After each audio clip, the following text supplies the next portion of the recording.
سخت مزاج ہماری نوجوان نسل کا تذکرہ۔ ایک بندہ اگلے دن میرے پاس آیا، اس نے اپنے حال احوال سناتے رہتے ہیں، عام طور پر نماز پڑھی، نماز کے بعد کبھی بیٹھ جاتے ہیں۔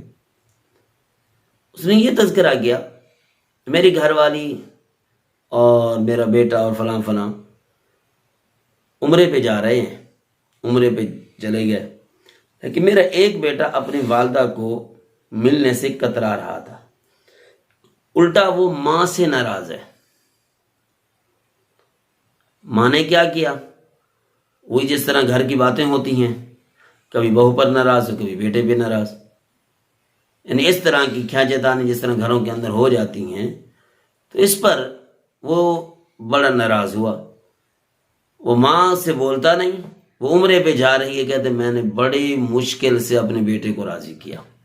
ماں کے ساتھ ملائے۔ تو اب یہ دور آ چکا ہے، ان تلد الامۃ ربتہا،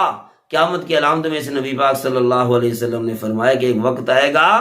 کہ ماں نوکرانی شمار ہوگی، بیٹی اس پہ حکم چلائے گی۔ وہی صورت آ رہی، ماں نوکرانی، باپ نوکر، اور اولاد جو ہے بیٹی ہے بیٹا ہے اس پہ حکم چلا رہے ہیں۔ اونچا بولنا، جھڑک کے بولنا، بدتمیزی سے بولنا، روٹھ جانا اور مہینوں نہ بولنا، ماں باپ کا پھر راضی کرنا، پھر مفاد لینا، پھر بولنا شروع کرنا، تو یہ کم بختی کی علامت ہے، یہ فخریلی زندگی کی نشانی ہے۔ حتیٰ کہ حکم تو یہ ہے کہ ماں باپ چاہے غلط ہوں، لیکن پھر بھی حتیٰ کہ کافر ہی کیوں نہ ہوں، مشرک کیوں نہ ہوں، پھر بھی حکم ہے وصاحبہما فی الدنیا معروفا، ان کے ساتھ دنیاوی امور کے اندر اچھا رویہ اختیار کرو، چاہے جائے کہ تم ان سے الٹا لڑو، ان کے ساتھ برے معاملات کے ساتھ پیش آؤ، ان کی عزت پہ حرف اٹھاؤ، ان کو ملنے کے لیے نہ جاؤ، وہ بیمار ہوں جائے تو ان کی بیمار پرسی نہ کرو۔ یہ چیزیں ہمارے نوجوان نسل کے اندر جو آ رہی ہیں بڑی خطرناک ہیں، بڑی خطرناک ہیں۔ ان کا انجام اتنا گندا نکلے گا کہ رہ رب کا نام اللہ ہر کسی کو اس فتنے سے محفوظ رکھے، اس آزمائش سے محفوظ رکھے، ورنہ ماں باپ کی بد دعا جس کو لگ جاتی ہے تو ساری زندگی وہ پھر تر و تازہ نہیں ہوتا۔ یہ یاد رکھیں،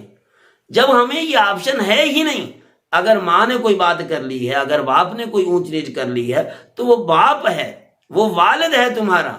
رضا الربی فی رضا الوالد وسخط الربی فی سخط الوالد، رب کی رضا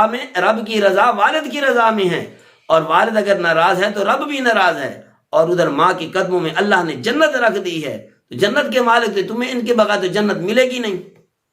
اوپر الٹا ماں باپ پہ ناراض ہونا۔ جب تم ماں باپ بن چکے ہو تو تمہاری اولاد جب تمہارے اوپر ناراض ہوگی نا، پھر پتہ چلے گا کہ عزت کسے کہتے ہیں، بے عزتی کسے کہتے ہیں، عزت کو اچھالنا کسے کہتے ہیں۔ یہ ساری چیزیں پھر کانوں میں جب پڑیں گی، جسم کے اوپر لگے گی نا ضربیں، دماغ پہ چوٹیں لگیں گی، پھر سمجھ آئے کہ ہم نے کیا کچھ کیا تھا۔ لیکن یہ بھی انہی کے لیے ہے کہ جو سوچیں گے، جو نہیں سوچیں گے پھر اسی طرح زندگی گزرتی رہے گی۔